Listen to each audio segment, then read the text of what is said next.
Hey everybody, Nick Espinoza, your chief security fanatic here. Don't forget to subscribe. Today I want to talk about trust online because quite frankly, it's collapsing. And I think this is a huge issue. I've talked about this before.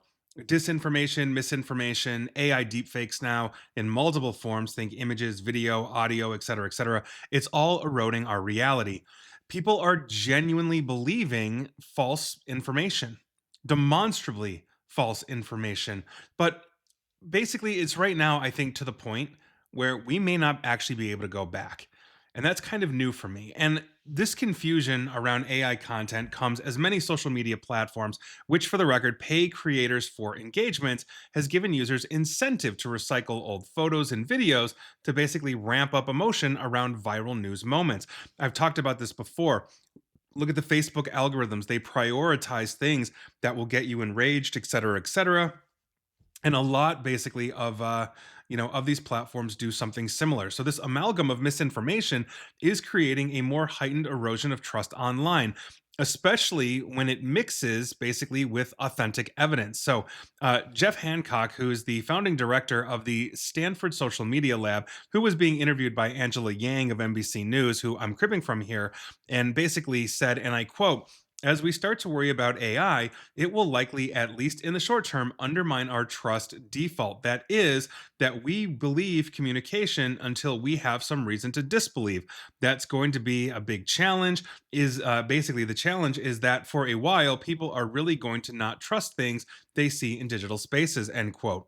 And yeah, he is completely correct in the sense that people are starting to realize that, you know what, maybe this isn't right. Maybe this isn't false. I mean, you can look at, and I'm not getting political here, cybersecurity is agnostic to politics, but we're not immune from it. You can look at all the video evidence that came out of that shooting in Minneapolis, where unfortunately, a woman lost her life, shot by ICE. I don't care what your beliefs are by that, but there was a ton of disinformation and misinformation in the same way that I did a video and slash podcast on Nicolas Maduro when he was captured.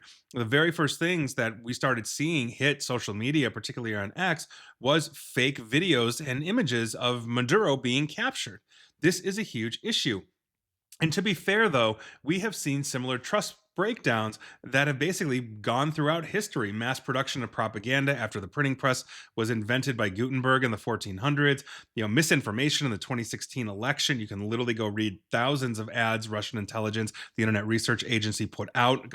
Basically, Congress has that on their website. I assume they still do. Either way, I've got a downloaded copy of it. And even before artificial intelligence, there was Photoshop, right? And before Photoshop, there was manipulation techniques of just plain old photos, right? So this is a huge issue.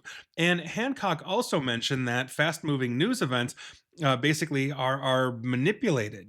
Basically this is where manipulated media have the biggest effect because they fill in for the broad lack of information that we normally have.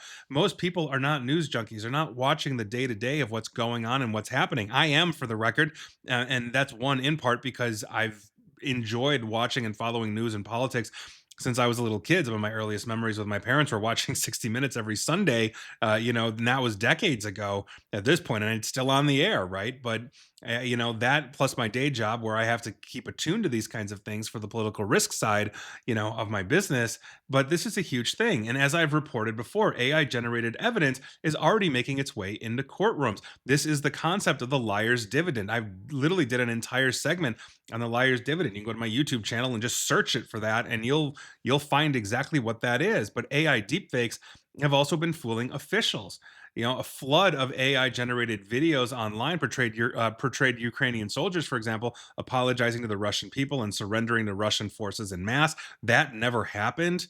It's those kinds of things. And according to Siwei Liu, who is a professor of science at the University of Buffalo, computer science, basically she says that people are also likelier to immediately trust those that they're familiar with. I've talked about this before. You go online and you hear what your friend has to post on social media. You like your friend, you trust your friend, you think your friend's doing their homework, when 9 times out of 10 they're not. But it also basically, according to Liu, hits celebrities, politicians, and as well as family and friends and all of that. And so an AI likeness of, let's say, a celebrity, if you follow celebrities, I don't, but a lot of people do, it's more likely to dupe somebody than just, some random video out there.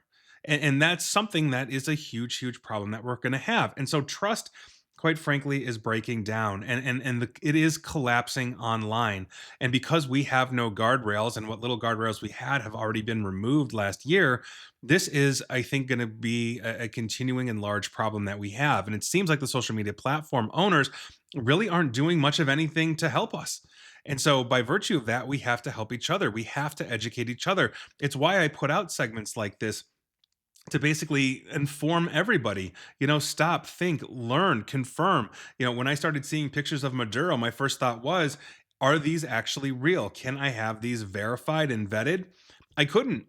I've seen this all the time. You hear about, you name it. I don't care. Oh, Fox News said this, or the Daily Show said that, or whatever it is. Verify it. Make sure it's actually real, because oftentimes it's not. So there you go. That is your news of the day. But quite frankly, I don't see how we come back from this unless we drastically change how we educate the population first and foremost, but also how we take the social media platforms to task that simply allow us to post disinformation, misinformation, and demonstrably false anything that we want without being checked. They get cover thanks to Section 230 of the Communications Decency Act here in the United States. There are benefits and detractions to that. I've written articles in support of it in the past, but this is one of those things that I think, quite frankly, runs afoul of it. So here we are. I mean, best of luck to us all. I'm not saying we should censor anybody, but I think that we should all have a little bit of decorum, but we should also all have a lot of education regarding logic, evidence, and trying to spot this junk.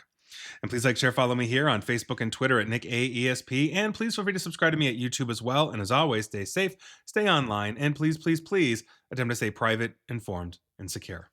Take care.